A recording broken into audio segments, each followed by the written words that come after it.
So I'm going to take you through some scenarios. There is a group of kids in a playground, and a young boy points his hand at a young girl and says, "This is my girlfriend." And the young girl is puzzled. She doesn't say anything. A woman walks down the street to discover that a stranger's hand is on her hip. She doesn't know this person. A woman is dancing at a club, fully in her body, expressing herself, and all of a sudden a hand is groping her breast. Her expression stops, and she stops dancing.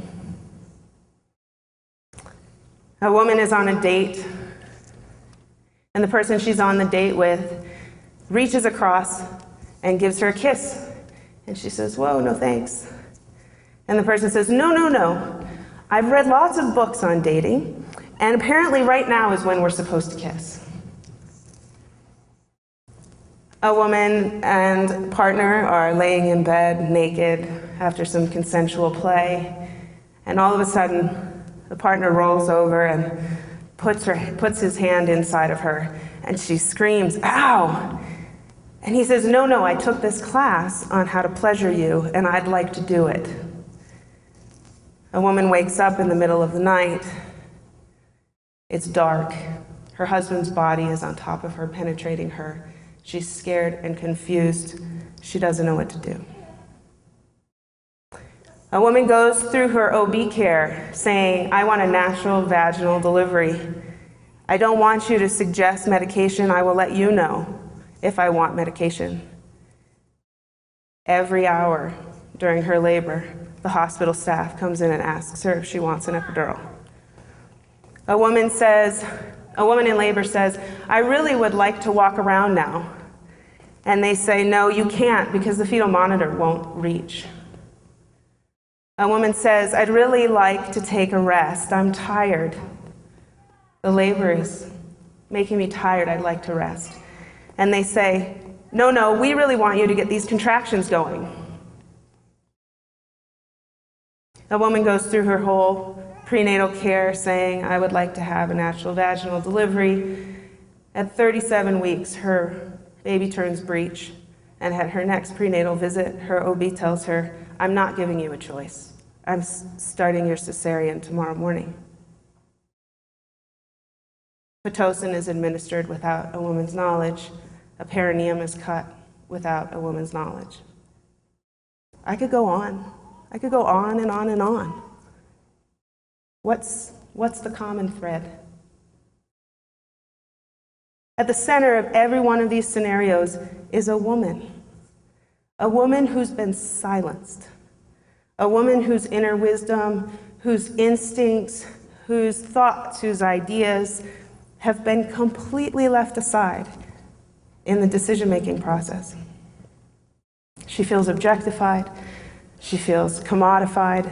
She feels victimized. Now, who here knows what oxytocin is? Those of you who know me, I was called an oxytocin PR rep the other day. So if you're taking the workshop next week, you'll know a lot more about it, or tomorrow, you'll know a lot more about it in 24 hours. Michelle Odin has coined it the love hormone. It is what helps mama and baby fall completely in love with each other. It is present during orgasms. It helps your milk come in and your uterus contract so that your baby can come into the world. All of these things, one hormone. So now I want to ask you, which woman do you think has more oxytocin in her? The woman who brings herself fully to a kiss, or the woman whose kiss is stolen? The woman who brings herself dripping with the anticipation of penetration, or the woman who has not consented, who feels pain, who feels fear, who feels coercion, who feels confused? Which woman do you think has more oxytocin flowing through her? The woman whose ideas about what to do with her labor have been completely left aside, the woman who's completely silenced, the woman who's disregarded, or the woman who is placed in the center, who is revered, who is honored, who is the goddess of the most magnificent event she will ever do in her entire life. Obviously, you know my answer to those questions. So what do we do? How do we change this around? I think it's a two-sided thing. I think that all of those that support women in labor need to hold ourselves overwhelmingly accountable to our ability to empower and respect the woman we are serving. And I think we need to continue to heal our historical, ancestral trauma that keeps us from knowing ourselves and knowing our power, so that we will not accept anything other than somebody who will respect and honor us. Now, I have women that come to me all the time. I have men that come to me. And they say, but I don't know myself anymore. I can't even find my instincts. I don't know when my body is talking to me. So I go to a care provider to tell me what to do.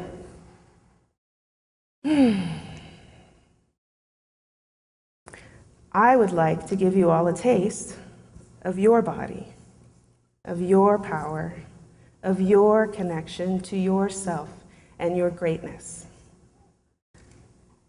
So if you would be willing, I would like to run you through an exercise. If everyone would bring their hands together, this is going to be tricky for me to do because of the mic, but tap your fingers together and feel your fingertips. And now take this tapping and bring it up your arms. Just tap. We're going to tap our whole body and tap our heads and tap our necks and our chests. And what we're really doing is feeling the parameters of our body. And just really feel your body. Feel where you are in the space that you're currently existing in. And now you can take that tapping and you can turn it into a squeezing. Sometimes I refer to our hands as love mitts. And you just want to give your body love with your hands and squeeze. Really feel where you are.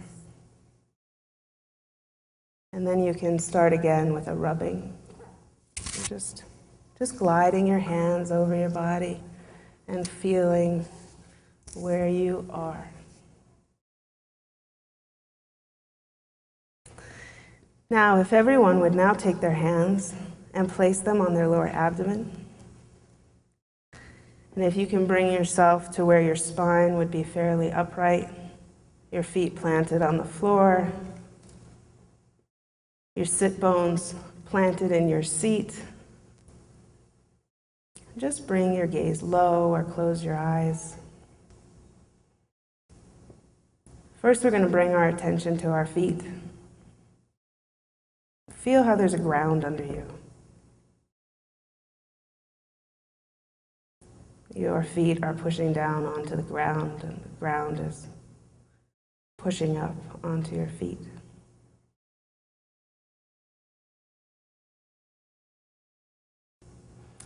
And next, put your attention to your sits bones.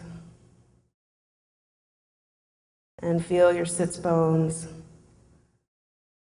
on your chair, putting pressure on the chair and the chair supporting you.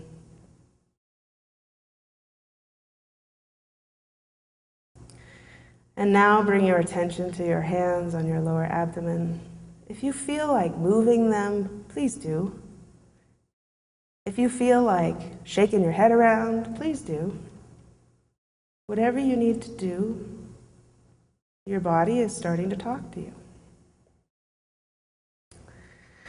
So we can feel our hands resting on our lower abdomen, and you can feel your hands against your skin and your skin against your hands. We're going to take a deep breath in and exhale out.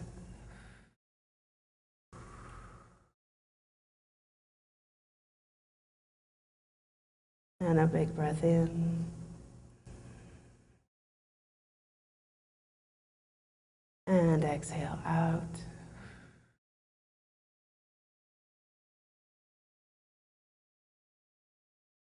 And a big breath in. And a big breath out.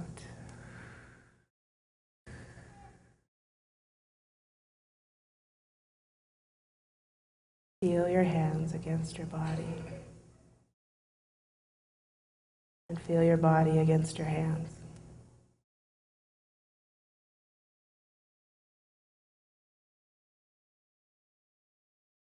And listen.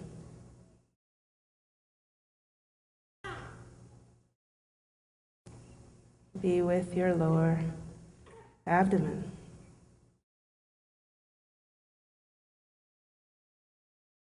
And listen. And breathe.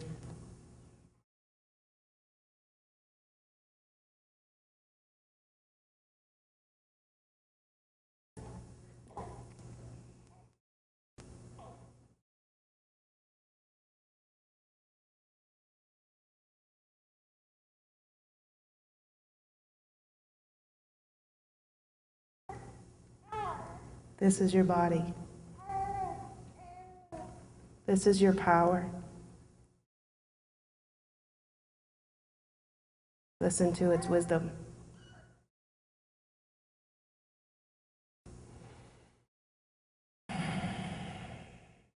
Now slowly bring your eyes open. I want to thank you all very much for participating. And I know I am thrilled to watch this movie.